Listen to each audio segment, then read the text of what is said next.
Amém? Quantos estão famintos pela presença do Senhor?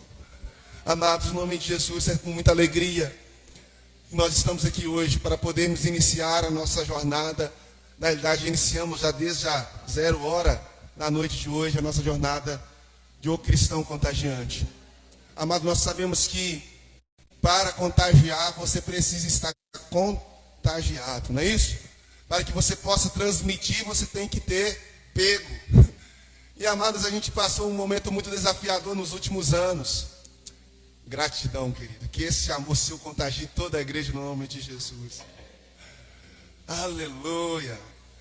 Glória a Deus. Irmãos, nós passamos alguns anos da nossa história da humanidade vivendo um momento em que nos privamos de sair da nossa casa, simplesmente pelo fato de que nós poderíamos correr o risco de contagiar alguém com um dos vírus mais letais que já aconteceu na história da humanidade. Milhões e milhões de pessoas foram mortas pelo mundo afora. Alguns números podem ter sido até inventados, queridos, como alguns acreditam, mas o fato é que, na realidade, nós tivemos muitas mortes pelo mundo por causa do coronavírus, por causa do contágio, por causa da transmissão fácil que ele tinha. E, amado, quando nós falamos de ser um cristão contagiante, não é que nós estamos falando que estamos com doença, não é isso. Não é essa a realidade do nosso tema. A realidade é que nós queremos ser muito mais contagiosos do que o vírus coronavírus, amém? Quem está entendendo, diga glória a Deus. Queremos contagiar muito mais do que as enfermidades virais. Nós queremos contagiar muito mais do que as doenças venéreas, como se dizem. Nós queremos contagiar não com doenças, mas contagiar com fogo do Espírito Santo. Nós queremos contagiar com a salvação. Nós queremos contagiar com a alegria que vem dos céus. Nós queremos contagiar com a paz que excede todo entendimento. E é essa a nossa finalidade nessa campanha. Então, querido, para que a Almenara possa ser contagiada com a verdade de Jesus, você precisa estar cheio da verdade de Jesus. Para que a Almenara venha ser contagiada com o amor de Deus, você precisa estar experimentando esse amor de Deus. Para que a Almenara seja contagiada com a salvação, você precisa ser salvo. Por isso, irmãos, nesses 40 dias, é um momento em que nós estamos buscando ser contagiados pelo Senhor com a presença dEle. Amém? E aprendendo como contagiar as pessoas com essa mesma presença. E numa série de 14 sermões que começa a partir de hoje. Esse é o primeiro. E é por isso que o tema do nosso primeiro sermão vai ser exatamente esse aí, o impacto contagiante. Porque, meu irmão, quando existe aí uma epidemia ou uma pandemia, o impacto que isso causa é muito grande. O impacto que isso causa, nós vimos que a pandemia causou impacto na economia, a pandemia causou impacto no dia a dia das pessoas. Quem diria que algo que aconteceu lá na China poderia alcançar você, matar pessoas que você conhece? O impacto foi muito grande que sentimos, astronômico e duradouro. Até hoje, há 15 dias mais ou menos, eu estava com coronavírus em casa. Pelo menos foi o que detectou lá o exame, não é? Então até hoje existe esse vírus perambulando por aí. Olha o nível. Nós não conseguimos fazer o nosso impacto evangelístico porque eu estava de corona e irmãos aqui também, outros enfermos. Percebe o impacto que foi? Só que o impacto dele foi negativo, prejudicial. O impacto que o Senhor quer que nós exerçamos no mundo é um impacto positivo, transformador e surreal. Você acredita nisso? Aleluia. Por isso, para a gente entender um pouco sobre ser um cristão contagiante, impactando contagiosamente, nós vamos refletir no texto de Mateus capítulo 5, versículo 13 ao versículo 16. Você recebeu no culto passado, agora ao entrar, um panfletinho, um encartezinho em A4, onde tem as nossas mensagens. Você vai poder anotar aí no localzinho certo sobre a mensagem de hoje, o que você for recebendo de Deus através dessa ministração.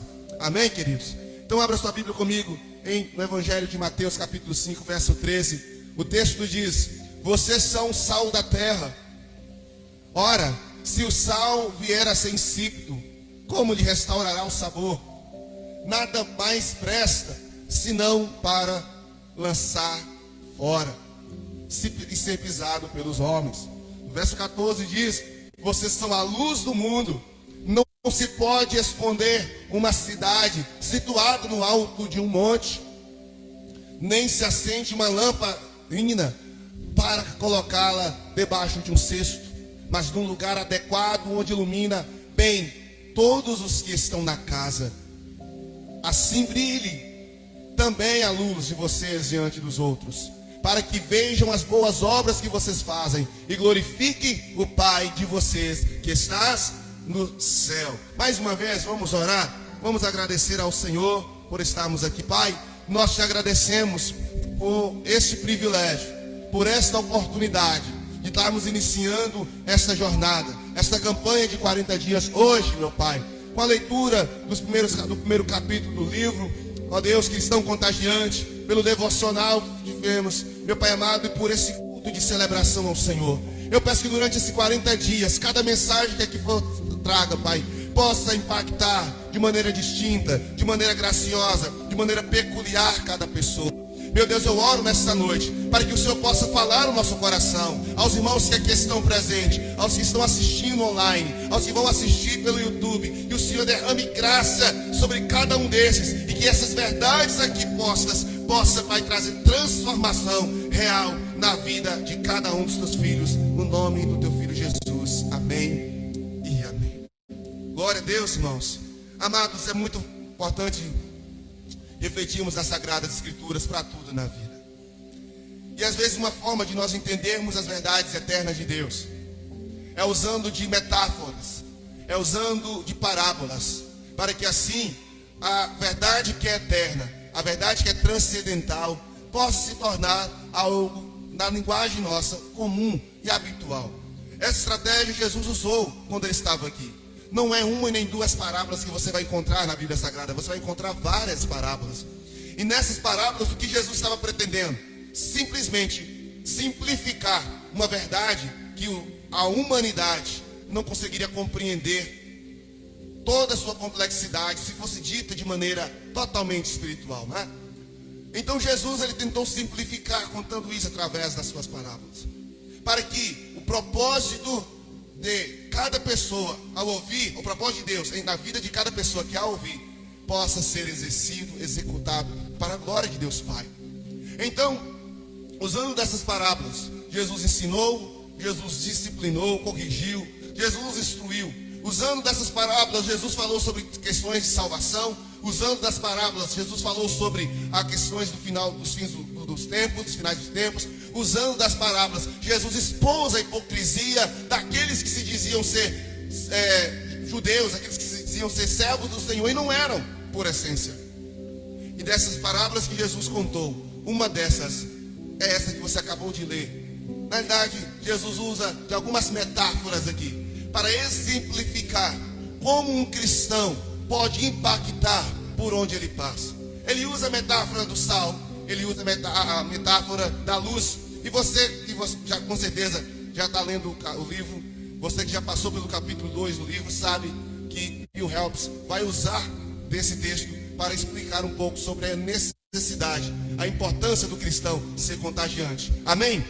E é esse mesmo texto que vamos entender hoje, aqui neste lugar, sobre como causar um grande impacto por onde nós passamos. Às vezes nós pensamos que são coisas grandiosas, maravilhosas, transcendentais, surreais, que vão causar impacto na vida das pessoas com as quais nos relacionamos e com as quais nós convivemos. Mas você vai aprender aqui hoje que não é bem por aí. Coisas simples podem gerar grandes impactos. Você vai estar passando por uma floresta que está sequinha.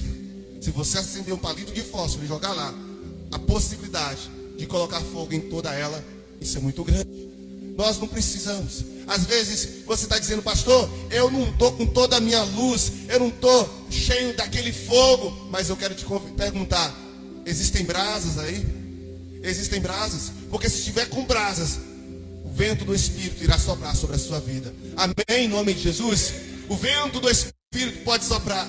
Então, nas próximas 7 semanas, amém? Nas próximas 7 semanas, nós teremos 7 sermãos a cada domingo, 7 sermãos a cada quarta-feira. Nós teremos ministrações nos nossos pequenos grupos, totalmente, exclusivamente, falando sobre a importância de sermos cristãos contagiantes. Então, com base no texto que você leu comigo, Deus ministrou ao meu coração 4 verdades que eu preciso entender e você precisa compreender, para que você verdadeiramente cause impacto por onde você passar. Usando esse texto, nós aprendemos em cada versículo o quão o Senhor, Ele pode fazer coisas maravilhosas em nossas vidas. Então eu quero convidar você a abrir aí, capítulo 5 do Evangelho de Mateus, e ler com você no verso 13. Jesus começa a sua parábola dizendo: mas vocês são o sal da terra.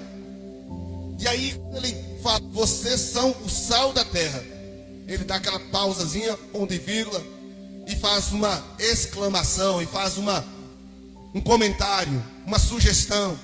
Ele diz: ora, se o sal vier ser insípido, sem sabor, isto é, se o sal não causar o impacto pela qual ele foi criado para causar, para que serve? Para que serve? Essa é a grande questão. Irmãos, por mais diferente que talvez você pudesse achar, nós fomos criados para causar impacto. Nós fomos criados para causar, no bom sentido. Às vezes nós usamos a expressão fazer diferença. Às vezes nós usamos expressão diversas. Mas aqui, o que Jesus está dizendo? Se o sal perder o poder de impacto dele, ele não serve para nada.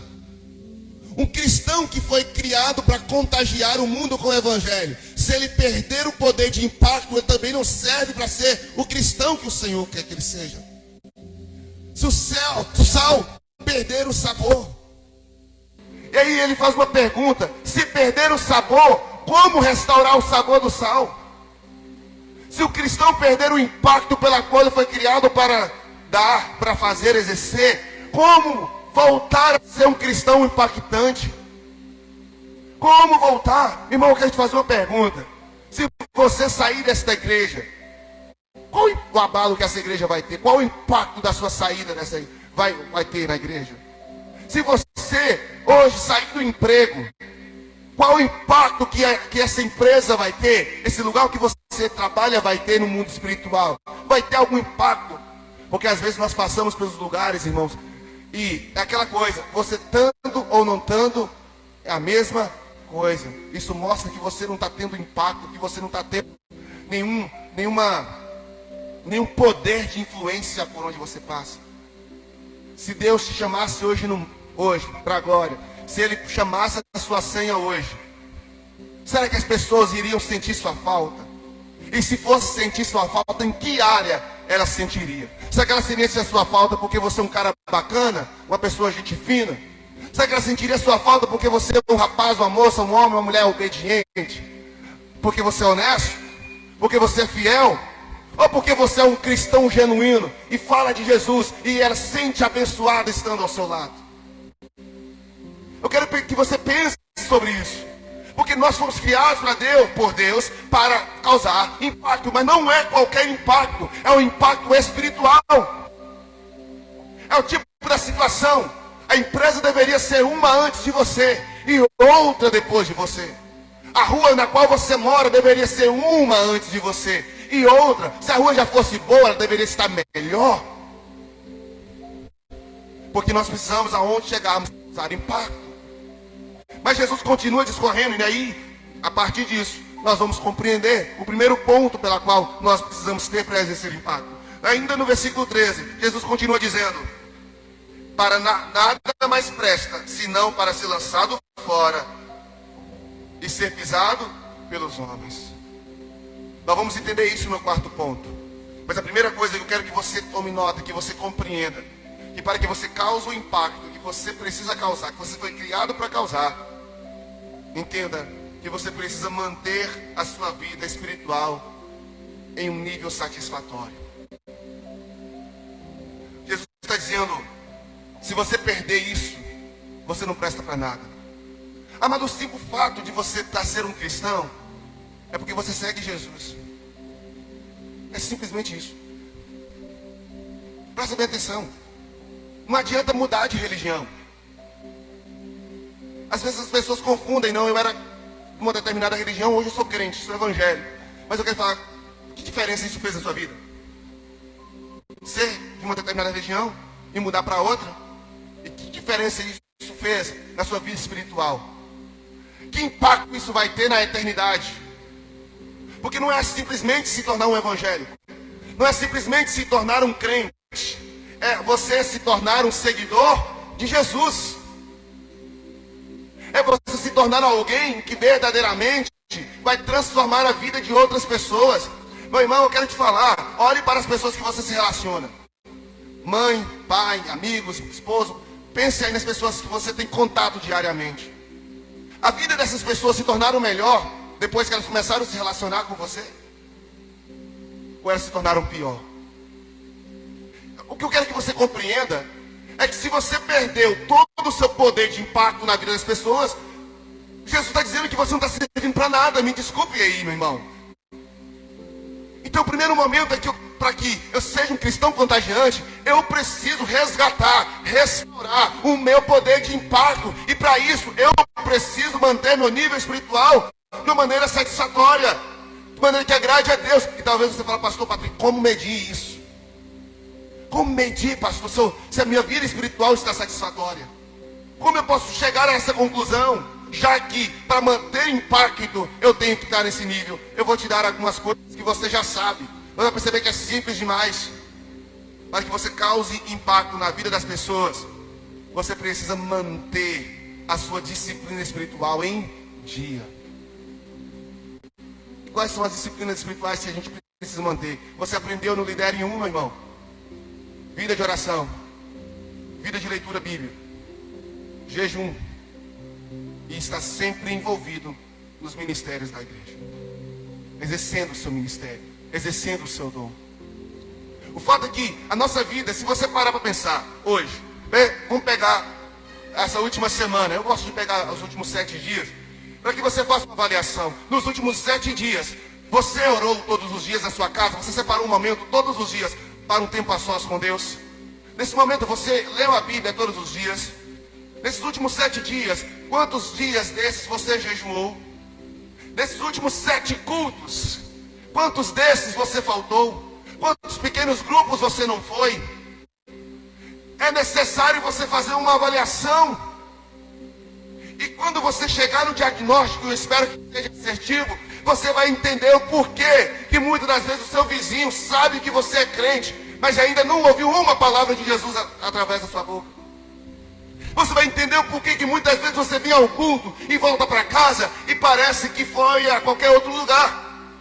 Um cinema? Não, aqui não tem, né? Foi a qualquer outro lugar. Mas parece que não foi uma celebração. Eu quero que você entenda que não existe como impactar se primeiro você não é impactado. E como foi aqui na abertura do culto, o presbítero Itacarambi leu para a gente, ministrou e falou com muita propriedade. Os discípulos receberam o dom do Espírito em Atos 2. Mas quando vimos em Atos 1:12, eles foram para o cenáculo e ficaram lá orando e buscando ao Senhor. Eu disse no culto passado que ninguém precisa pagar preço para poder receber o Espírito Santo, porque o preço já foi pago. Jesus já morreu, ressuscitou e subiu ao céu e pediu ao Pai para derramar o Espírito Santo. Ele já fez tudo. O que nós precisamos tão somente fazer, tão somente viver, é viver uma vida, uma disciplina espiritual regular e constante. Mas é difícil demais para nós às vezes isso. E sabe por que é difícil? Porque até hoje nós achamos que o reino de Deus é a prioridade. É difícil porque até hoje a gente acha que as coisas de Deus é prioridade. Nós até hoje achamos que as coisas de Deus tem que vir em primeiro lugar. Você é dos que acha que as coisas de Deus tem que vir em primeiro lugar? Você é da turma que ainda acha que o reino de Deus tem que ser primeiro? Porque se você ainda acha isso, talvez seja um dos motivos pela qual a sua vida espiritual ainda não ascendeu. Porque o reino de Deus não é em primeiro. O reino de Deus é exclusivo. O reino de Deus não concorre com outras coisas. O reino de Deus não pode concorrer com o seu trabalho. O reino de Deus não pode concorrer com sua família. O reino de Deus não pode concorrer com o seu ministério. O reino de Deus não pode concorrer com a sua denominação, com a sua igreja. Por quê? Porque ele é exclusivo. Se é exclusivo, ele não tem concorrentes. Ele não está na fila de prioridade nem como primeiro, porque ele é único. Todas as coisas orbitam o reino de Deus. Ele não está em uma sequência. Não, as coisas orbitam. É por isso que a vida da gente é uma confusão, uma tragédia. Porque quando eu coloco Deus, quando eu ponho, eu estou no controle. Eu vou colocar aqui, sabe? Hoje o reino de Deus pode estar em primeiro lugar. Você decidiu estar aqui. Mas na quarta-feira que vem, você pode decidir que a sua novela, ela pode vir em primeiro lugar. No próximo quarta-feira, no próximo domingo, você pode decidir que a sua academia pode vir em primeiro lugar. Hoje o devocional eu decidi ele em primeiro lugar. Mas amanhã ele pode ficar em último, se der tempo, se eu não dormir antes. Depois do último filme, que termina na madrugada, aí eu decido. Quando o reino de Deus é posto em primeiro lugar, ele concorre com outras coisas. Aí você vai perceber o porquê que você não tem tempo para ler a Bíblia. Aí você percebe que porquê que você não tem tempo para estudar a Bíblia. Porque não é só ler, é estudá-la, é entender. Aí você vai entender o porquê que você não tem tempo para orar. Não tem tempo para poder fazer o seu ministério prosperar, o ministério pessoal. Porque o reino é prioridade. E ele é prioridade em alguns momentos e outros não, porque ele é concorrente de outras coisas.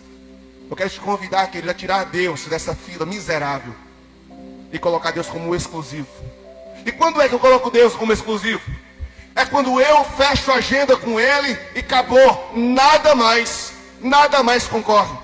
Por exemplo, pastor Patrick, quarta-feira eu tenho um aniversário da minha avó e eu queria muito que você tivesse. Cara, não dá, porque minha agenda já está fechada. Tenho celebração na minha comunidade, não dá. Está fechada. Inegociável. É um exemplo. Porque muitas das vezes a gente faz isso, a gente coloca concorrência. Aí se for minha prioridade. Por isso que não é falta de tempo. É falta de prioridade. É falta de exclusividade. Para as coisas do mundo, o mundo dia a dia, não é falta de tempo, é falta de prioridade.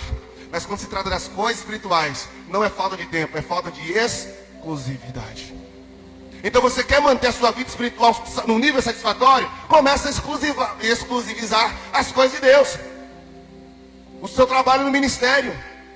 Às vezes, irmãos, infelizmente, pode ter, isso é uma direta mesmo, não é indireta. Mas nós somos do Ministério Louvor, por exemplo. Se eu tenho minha obrigação no meu Ministério Louvor, se a gente tem aqui o papel para cumprir, por que eu tenho que priorizar outras coisas? Por que eu tenho que deixar em segundo plano? Se eu tenho um ministério da mídia, se eu tenho qualquer outro ministério na igreja, isso é apenas um exemplo. Por que eu tenho que pedir licença no dia que eu estou escalado, no dia que eu estou ali para ministrar, para fazer outras coisas? Porque não é exclusivo, é prioritário. E você pode trocar de prioridade a qualquer momento que você quiser. Então, querido, em nome de Jesus, comece a exclusivizar as coisas espirituais. Não deixe as coisas espirituais concorrer com mais nada na sua vida. E aí sim você vai conseguir cumprir o primeiro ponto para ter uma vida impactante. E o primeiro ponto para ter uma vida impactante é ter uma vida espiritual satisfatória. De 1 a 10, como está a sua vida espiritual? Vai lá. 0 não está, porque graças a Deus você está aqui, você está orando, pouco talvez, mas está, né? Espero que não esteja 0. Se tivesse 0, você já estava para lá do xilindró do cão. Mas de 1 a 10, como que está? Talvez seja o porquê que você não causa impacto, é porque a sua vida espiritual não está no nível satisfatório. Mas eu quero te convidar a colocar. Dá um toquinho no seu irmão, assim, aí, está disposto a voltar a resgatar o sabor? Está disposto? Nós cantamos, eu quero te ver.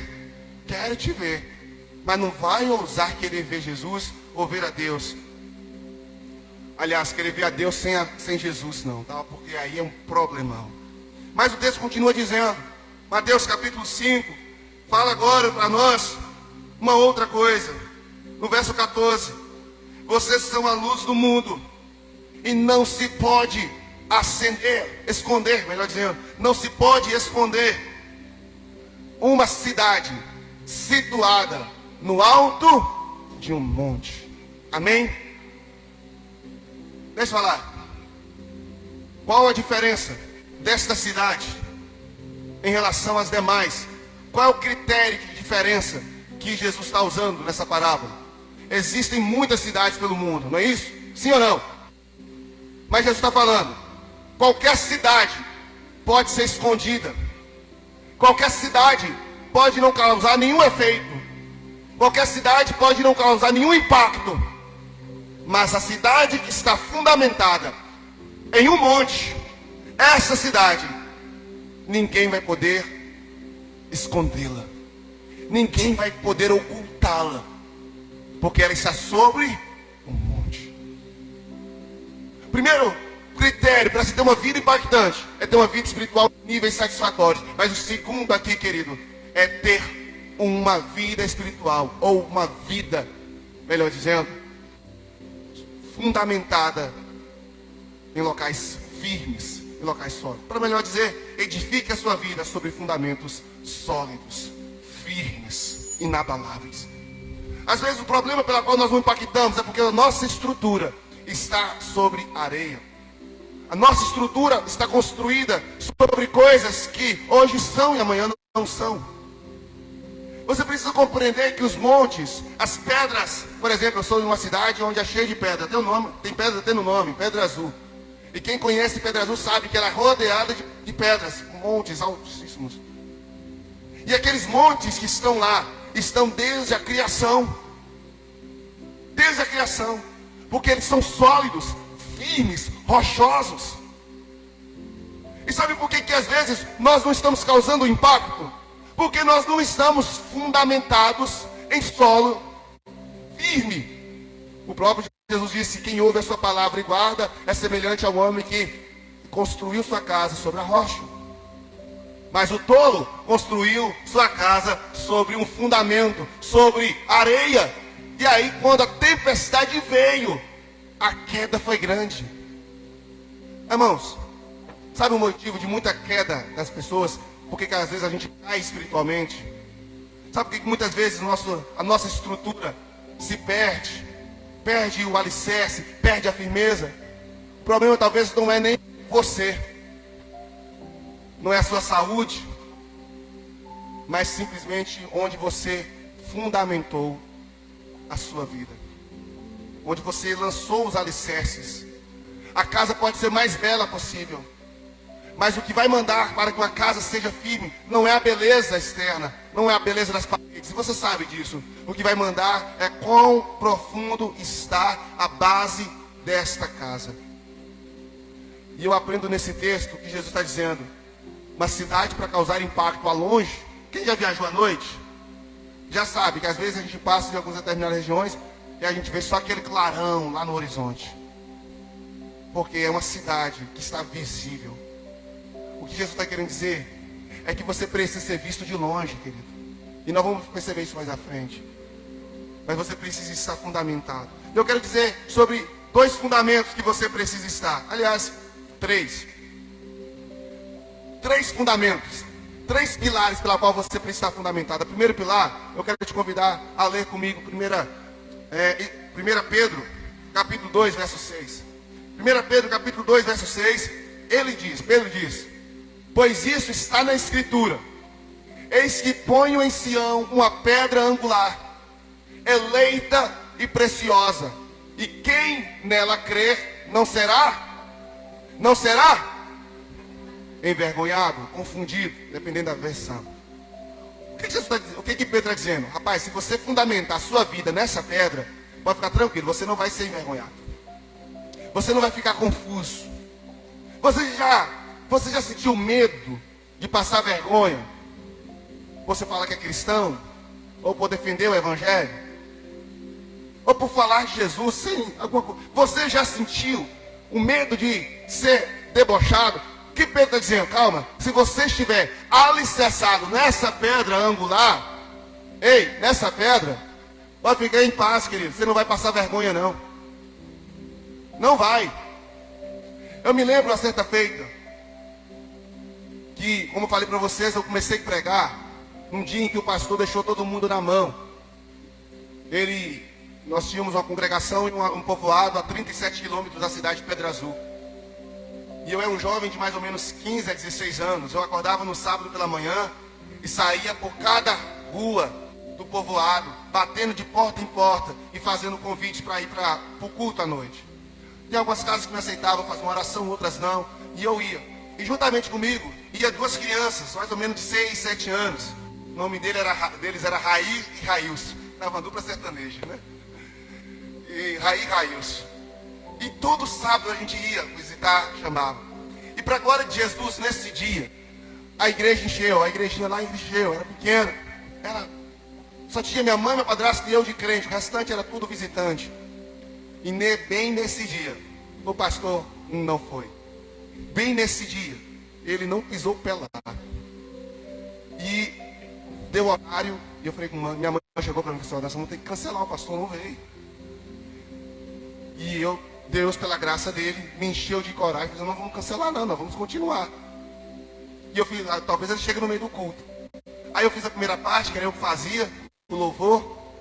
Minha mãe fez a oferta. Na hora da pregação, nada do pastor estar. E eu pela primeira vez preguei um sermão. E a partir daquele dia, não parei mais. Pois tinha que ter parado aquele dia, não parou, agora vocês não aguentam. O que aconteceu nesse dia? É que antes de eu pregar, minha mãe estava lá falando a oferta, mas me deu uma crise de ansiedade, um medo de passar vergonha, que eu nunca tinha passado na vida, para falar a verdade, eu nunca tinha experimentado aquela emoção.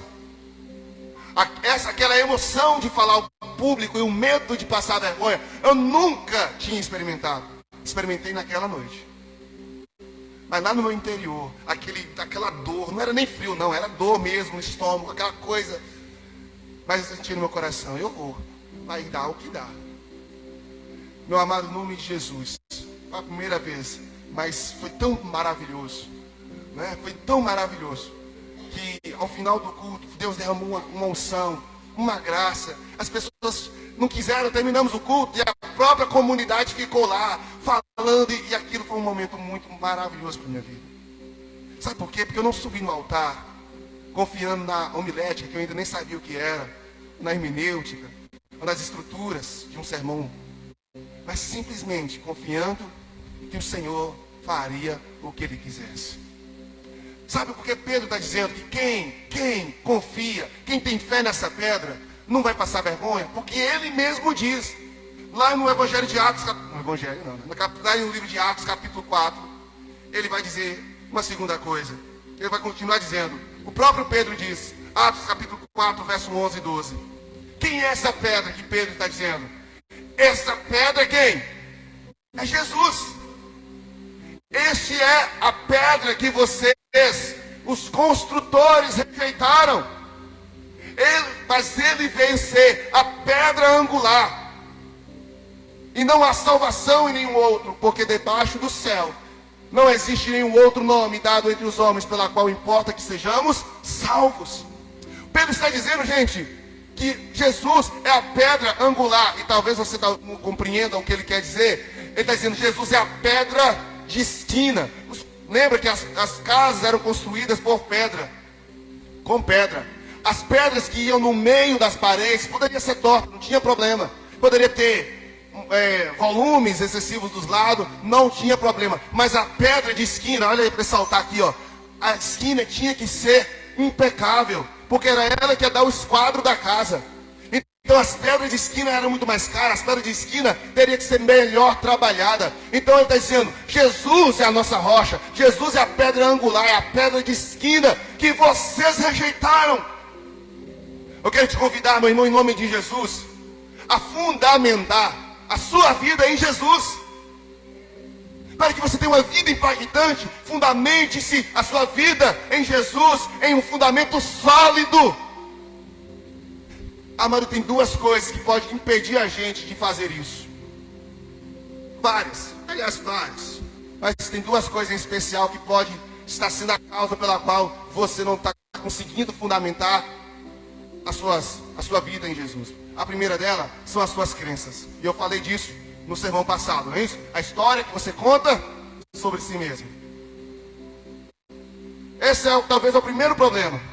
Porque por mais que a Bíblia está falando que Jesus, quando nós fundamentamos, quando Ele é a nossa rocha, quando nós estruturamos a nossa vida em Jesus, nós não passamos vergonha. Olha bem, só para você ter ideia, Jesus disse que um homem sabe edificar a casa sobre a rocha, e veio a tempestade e não fez nada com a casa. O que Jesus está falando?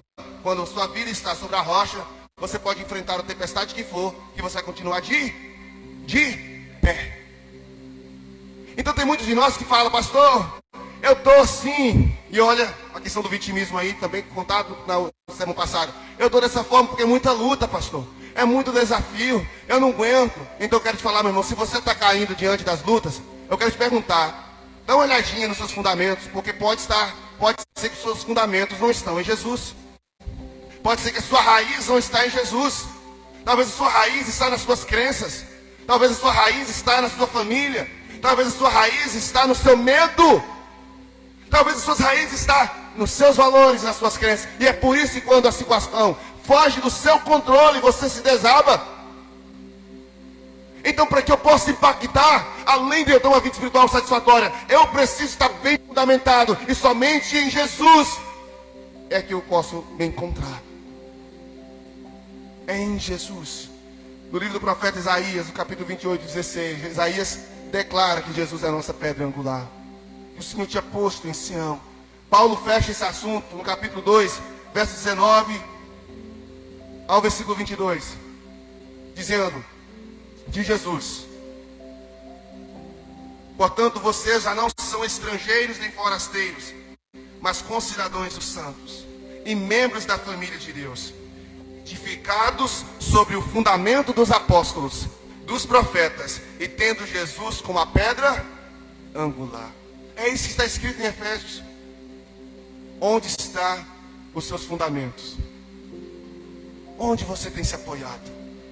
Jesus está falando nesse versículo que nós estamos lendo, verso 14. Mas existe uma terceira questão que precisa estar no seu coração, para que você provoque o impacto que as pessoas precisam que você provoque. O texto continua dizendo, no versículo 14: amém, irmãos?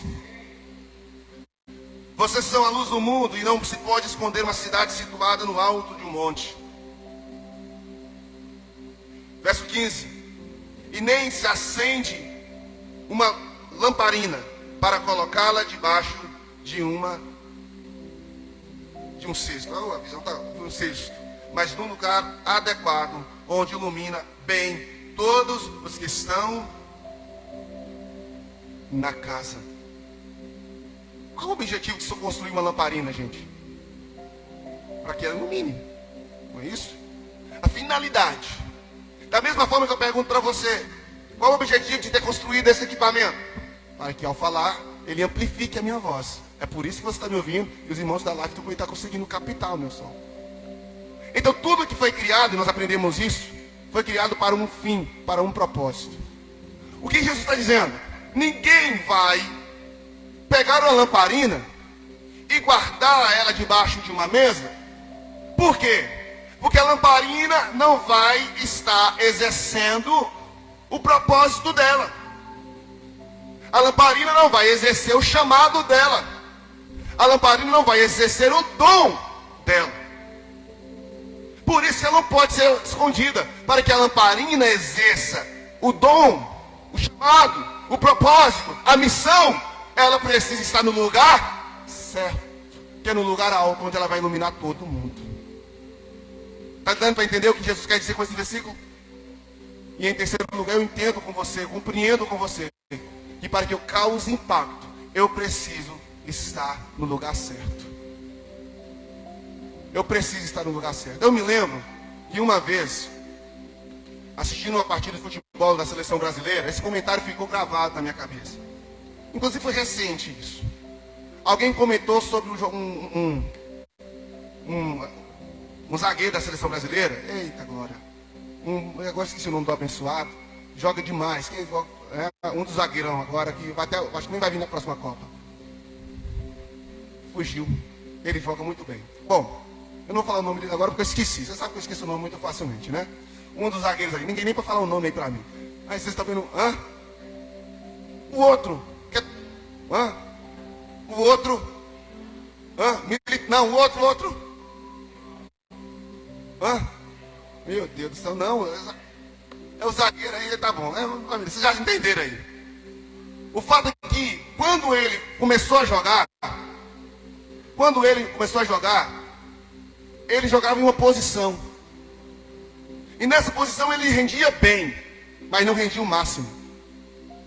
E esse comentarista fala isso com base no que ele relatou lá numa entrevista. Ele rendia bem, mas não rendia o máximo. O técnico Tite, quando viu ele jogar, percebeu na cara que ele estava jogando na posição errada. E lá atrás, Tite tirou ele da posição que era lá mais na frente e trouxe ele para trás. Colocou ele como zagueiro. E ele hoje é um dos melhores zagueiros do mundo. Só não sei se porque o camarada, ele era do PSG. Ele está no PSG lá. Ele hoje é um dos melhores zagueiros que tem. E ele declara isso. Ele foi considerado um dos melhores zagueiros da Copa passada. O que acontece? Você pode estar muito bem, mas se estiver na posição errada, você não vai conseguir cumprir 100% do seu propósito. Irmãos, tem muita gente que gosta de cantar, mas não nasceu para cantar, não foi chamado para cantar. É uma realidade. Tem muitos que gostam de pregar, mas Deus não deu esse chamado para uma pregação expositiva. Não que você não possa cantar.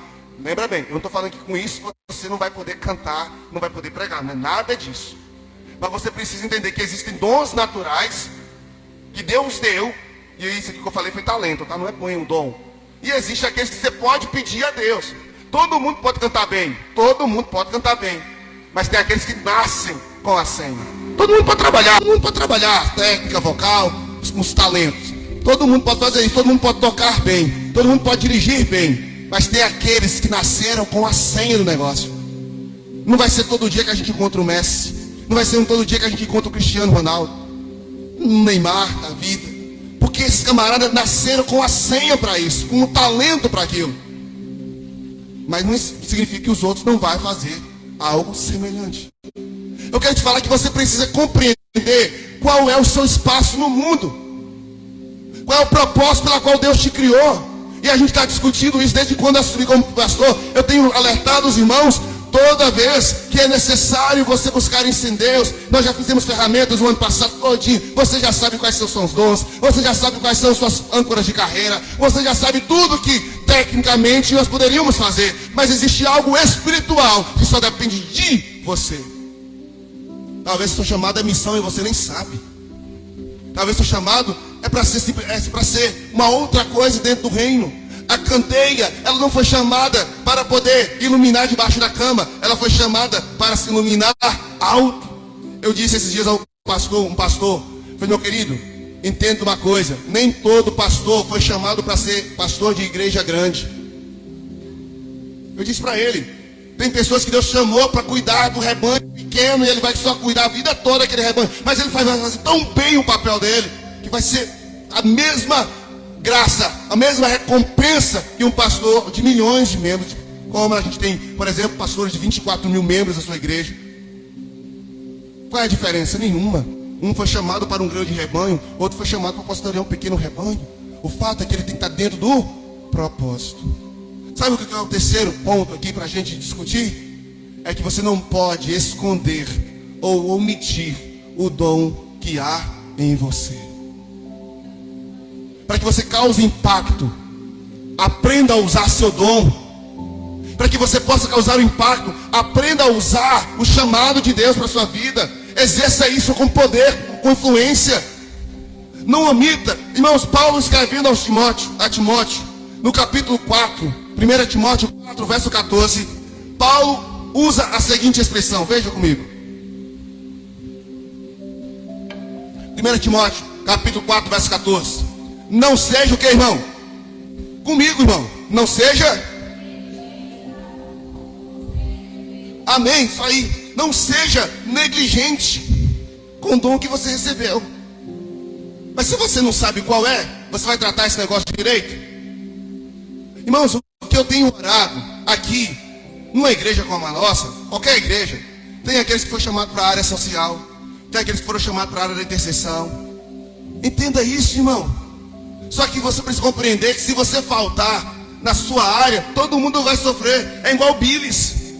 O fígado tem seu papel no corpo. E se um deles começar a dar problema, todo o corpo sente. Eu quero te convidar a começar a orar. E a falar: Deus, qual é o meu papel nesse lugar? O Senhor não me colocou aqui por colocar. Eu tenho um papel a exercer aqui.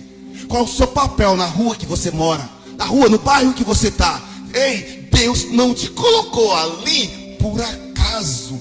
Não. Irmão, eu não vou ler aqui Atos capítulo 4, mas eu vou te convidar para ler, porque o texto diz que o Senhor na eternidade planejou onde nascermos e onde moramos.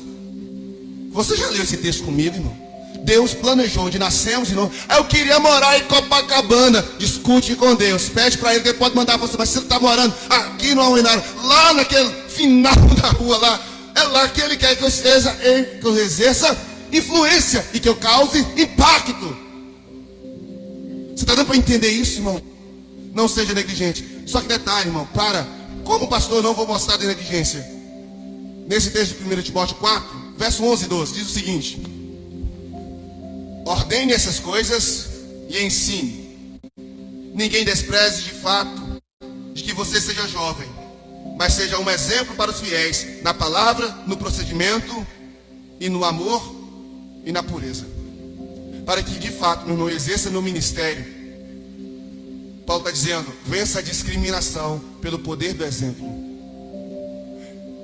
Uma das coisas que eu mais ouço, agora não mais, né? Mas o que eu mais ouvia quando alguém me perguntava: qual a sua profissão, o que você faz? Eu falava assim: eu sou pastor. Imediatamente em seguida: tão novinho para ser pastor? Era essa frase. Por isso que a mulher falou: deixa a barba, deixa a barba. Quando você rouba essas barbas, você fica parecendo menino. Mas não é. Era natural. E quando você é pastor novo, eu falo uma experiência própria. As pessoas não dão muita credibilidade até a gente ver. Não dão. Menino. Certa feita eu fui conversar com a irmã. A irmã falou para mim exatamente isso. Ela estava falando e ela estava citando o texto. E ela estava falando uma coisa tudo totalmente errada. Eu falei assim: irmão, posso só dar uma palavrinha? Não aguento com essa boca, essa língua dentro da boca, né? Eu falei. Ela: ô menino, ó, você é uma criança. Deixa os mais velhos falar aqui que a gente entende o que está falando. Eu falei: tá bom, irmão, ok. Mas eu estava certo, irmão. Eu estava certo.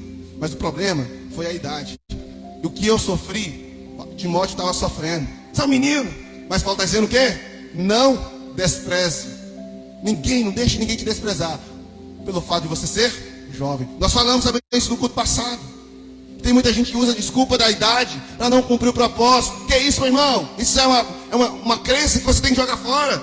Mas Paulo continua dizendo no verso 13: olha, até a minha chegada, dedique-se à leitura pública das Escrituras, à exortação e ao ensino. Se eu tenho que vencer a discriminação pelo exemplo, eu preciso vencer o tédio pela prática de disciplinas espirituais. Quando você não está fazendo nada, quando aquele dia entediante, o que você faz? Eu vou para o feed. Outras vezes eu vou para o net, ou Disney Plus. O que o diabo fez? Não é o diabo, mas o que ele usa? Ele nos encheu de atrativos e de coisa de passar o nosso tempo. Qual o nome que se dá esses programas que... tem um nome que dá aí. Distrações, né? Para que a gente não use esse tempo para fazer o que Paulo está dizendo. Enquanto não chegar aí, querido, ocupe-se, dedique-se à leitura pública das Escrituras. Irmãos, presta atenção, vem comigo. Sabe se nós usássemos a metade do nosso tempo que a gente usa com as distrações, aqui eu não estou falando apenas das redes sociais, com as distrações, se nós usássemos a metade desse tempo fazendo o que Paulo está dizendo aqui, será que nosso nível espiritual não estava em um outro nível? Sim ou não? Então o que Paulo está dizendo? Cuide do dom. Você quer cuidar do dom? Então, ser exemplo, quer cuidar do dom? Pratique as disciplinas espirituais. Verso 15, Paulo está dizendo: você quer cuidar do dom? Seja diligente nestas coisas. Dedique inteiramente a elas, para que todos vejam o seu progresso. Ali na versão, eu estou na NVI aqui, porque ela está NA. Para que todos vejam o seu progresso. Coloca na NVI para nós, querido. O que Paulo está querendo dizer? cresça. O que eu tenho falado com os irmãos, quase que perto da goela suas aqui, gente, cresça. Pelo amor de Jesus, saia do nanismo espiritual. Saia do nanismo espiritual. Deus nos fez para crescer. E Ele está falando, dedique-se nessas coisas. Você tem um dom, você tem um chamado, mas você tem que aperfeiçoar. Meu irmão, você pode ter o dom de cantar, mas se você não cuidar da sua voz, meu irmão, ela vai dar pane qualquer hora dessa. Você pode ter o dom de pregar, mas se você não ora, não se prepara, não se organiza, não sai nada. Não é que você está dependendo das suas formas, você depende de Deus. Mas o que a Bíblia diz para nós, crescermos, e o Paulo está dizendo aí, dedique-se a estas coisas, inteiramente a elas, para que todos vejam o seu progresso. Será que as pessoas estão conseguindo ver seu crescimento? Será que as pessoas que te vê hoje e que te conhecem há 5 anos, pode chegar e falar, não, cara, nesses 5 anos, fulano cresceu. Cara, ele é outra pessoa. O que nós estamos aprendendo é que para eu causar um impacto, eu preciso me dedicar aqui, queridos. Cuidar do dom, para que eu possa cuidar do dom. Olha bem, para que eu possa cuidar do dom. Estou indo no terceiro ponto aqui, só discutindo com você algumas coisas. Como você cuidar desse dom, para que você não seja negligente com ele. Para que você possa cuidar da sua luz, colocá-la no lugar certo, no nível certo. É isso que Jesus disse.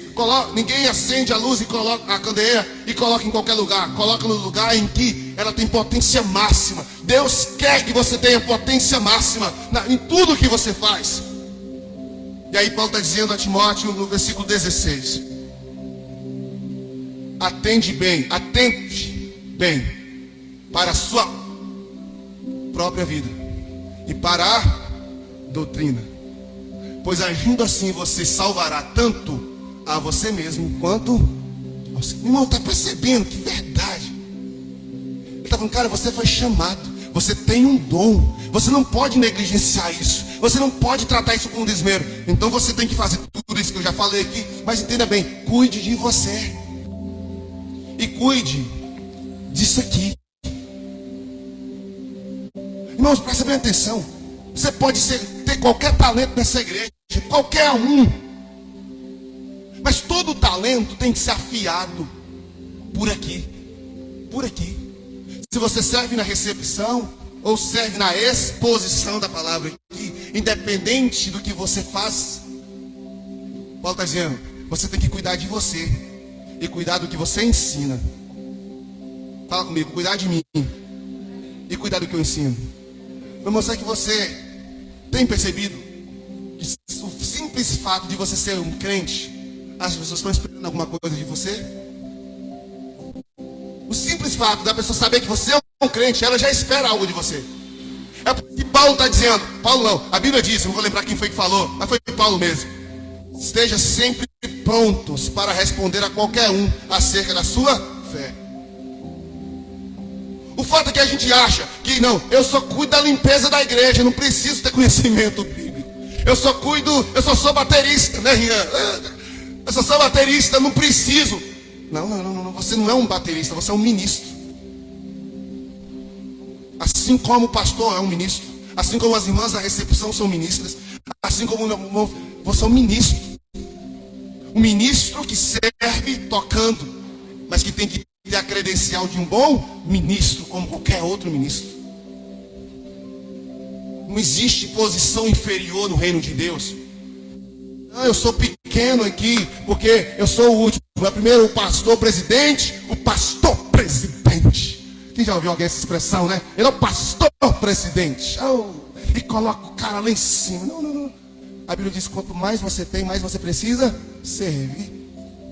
Por essa lógica, o pastor presidente tinha que colocar comida lá para os irmãos que vai comer lá quando está no evento, né? Ele tinha que ser o primeiro a estar lá. O pastor, quanto mais você tem, mais você serve.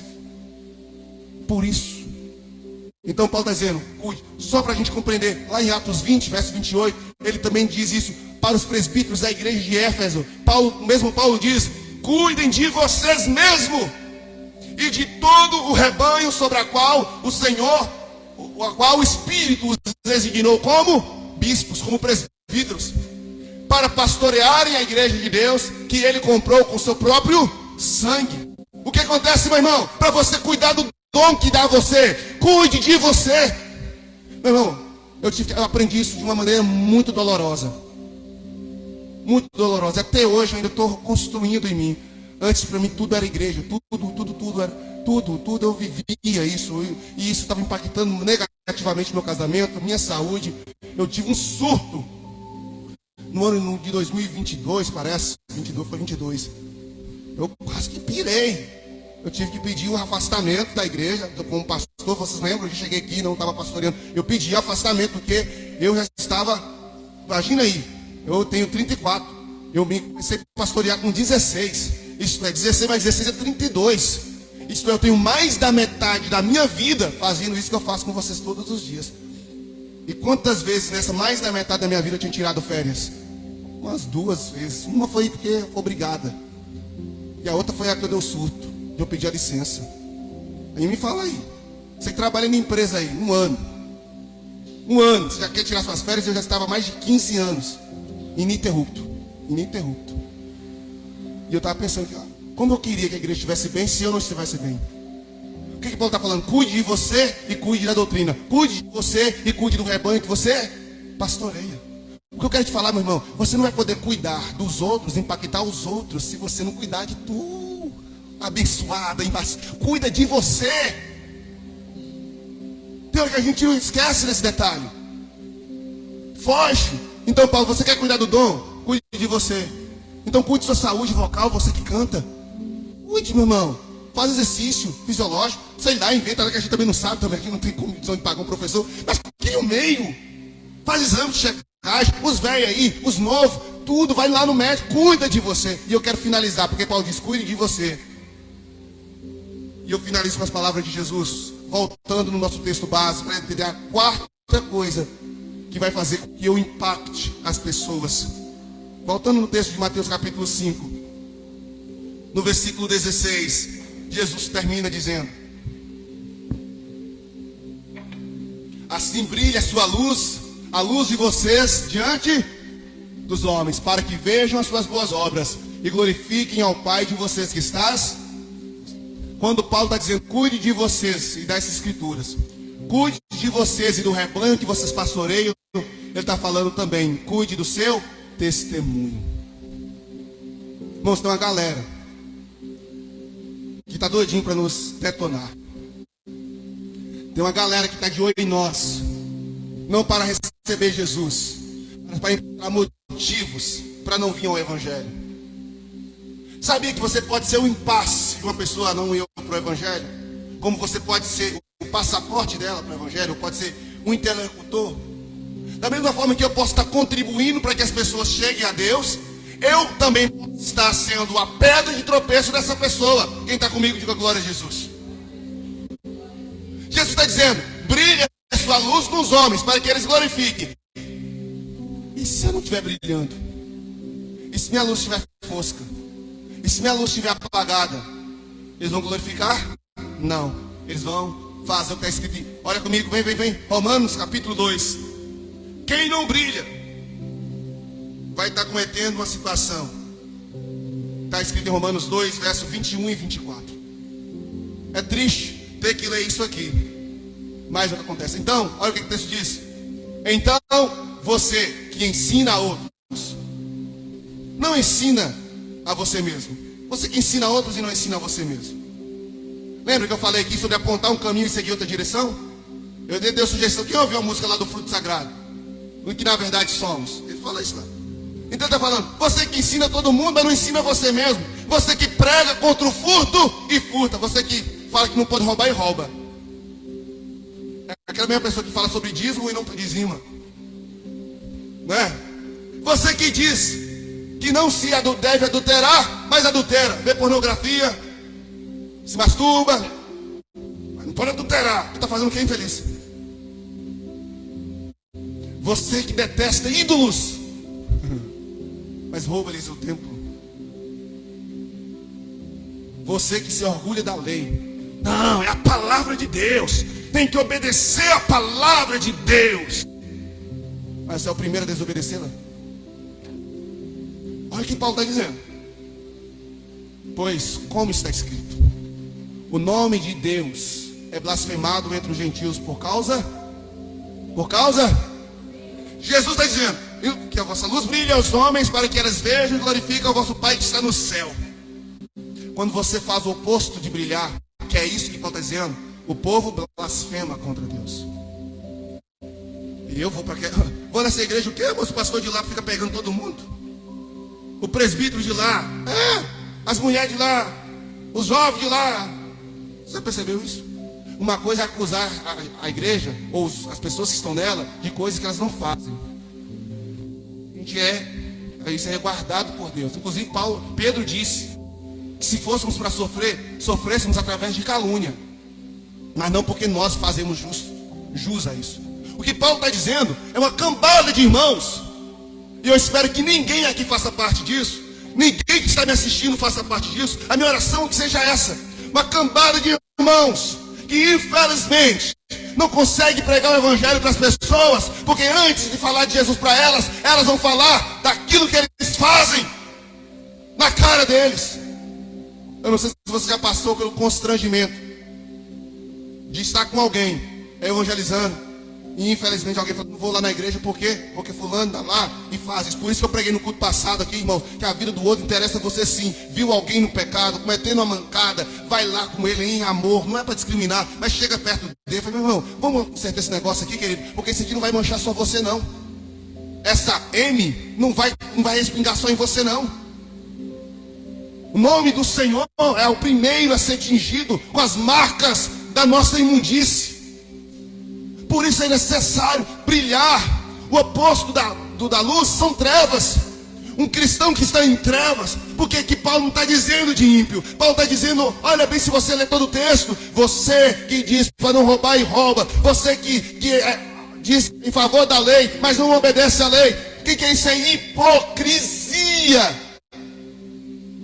Que Deus repreenda a hipocrisia do nosso meio, porque a nossa luz é para brilhar. Eu tenho que chegar a evangelizar alguém. Irmãos, sabe o que acontece? E eu encerro aqui. Paulo está dizendo que nós somos. Qual é o primeiro? Irmão, eu vou te fazer uma pergunta e você talvez vai saber responder de cara. Qual é o primeiro livro bíblico que o ímpio lê?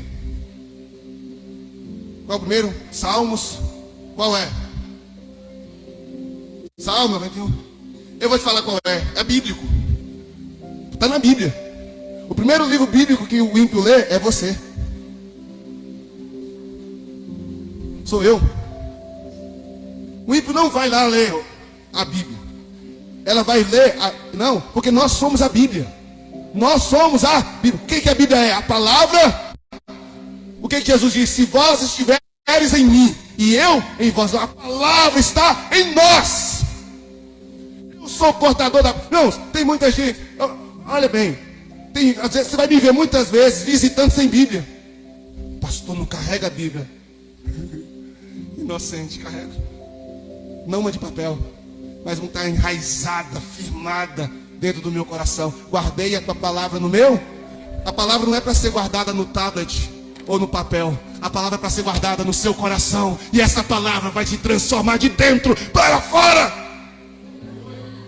A primeira Bíblia que o mundo lê é você. Então não adianta você querer abrir a Bíblia lá em João capítulo 3:16. Porque Deus amou o mundo. Amou o quê? Se a sua vida está pior do que poleiro de galinha.